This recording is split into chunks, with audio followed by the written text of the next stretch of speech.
भाजपच्या बंडखोर उमेदवाराला त्याच्याच घरात समर्थकांनी डांबून ठेवलं आणि उमेदवारी अर्ज मागे घेण्याचा दिवस अगदी नाट्यमय घडामोडींनी चांगलाच रंगला।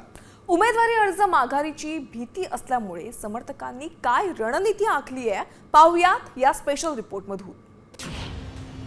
भाजपच्या बंडखोराला घरात कोंडलं।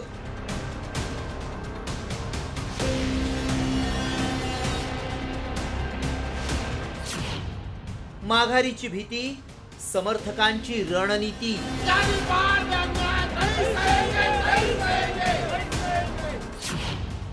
बंडोबांना कोंडलं, पक्षाला फोडलं। आगे बढ़ो, हम तुम्हारे साथ हैं। ज्ञानेश्वर काकड़, तुम आगे बढ़ो, हम तुम्हारे साथ हैं। नाशिक मधले भाजपचे बंडखोर उमेदवार ज्ञानेश्वर काकड। प्रभाग क्रमांक 6 मधून उमेदवारी अर्ज भरलेल्या काकडांना त्यांच्याच समर्थकांनी त्यांच्याच घरात कोंडून ठेवलं, कारण अपक्ष म्हणून दाखल केलेला अर्ज ते मागे घेतील अशी वाटत असलेली भीती। पुढे काही विषय नाही राहिला, आता ते निष्ठावान आणि सामान्य कार्यकर्ते लोकांसाठी जिंकून येणार असं आम्ही धरलेलं आहे। आणि सकाळी खूप लोक आले, खूप दबाव टाकला, पैसेच आम्ही दाखवले, असं ह्या गोष्टी निष्ठावान कार्यकर्ते जे असतात ते त्यांना बळी पडत नाही। तर दुसरी घटना नागपूर मधली।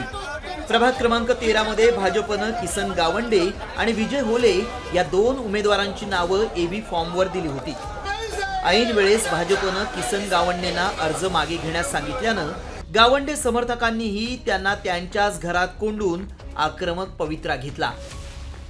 आम्ही मतदानाला हे करू म्हणजे करूच नाही, आम्ही समजा आम्ही जाऊच नाही, सरळ आम्ही एकच सुद्धा ठरवलेलं काय मतदानच नाही करू आम्ही, अगर दादांना नाही दिलं तर। सर्वेमध्ये फर्स्ट वर आले ते, त्याच्यानंतर तिकीट कापायचं कारण काय आहे? आणि आम्ही इथली हजारीवाडची गोर गरीब जनता आम्ही नेहमी का रवीनगर, रामनगर, फुटाळा इथेच जा, आम्ही आपले कामधंदे सोडून, हा आमचा हक्काचा नेता आहे, आम्ही इथे हक्काने येऊ शकतो।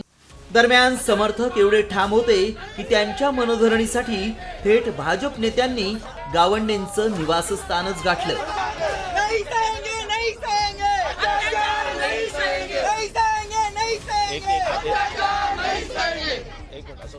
संजय भाऊ 2 मिनिटं मी आत बसतो, आपण 4-5 लोक आत बसतो। राज्यात अनेक ठिकाणी भाजपमधली बंडखोरी रोखण्यासाठी पक्षश्रेष्ठींकडून शर्थीचे प्रयत्न सुरू होते।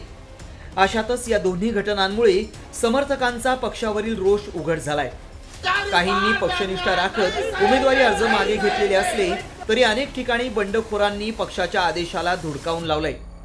आता या बंडखोरांना रोखायचं आणि अधिकृत उमेदवाराला विजयी करायचं, अशा दोन्ही आघाड्यांवर स्थानिक पक्षनेत्यांना लढावं लागणार आहे। नाशिकहून अभिजित सोनावणेसह पराग ढोबळे, साम टीव्ही न्यूज।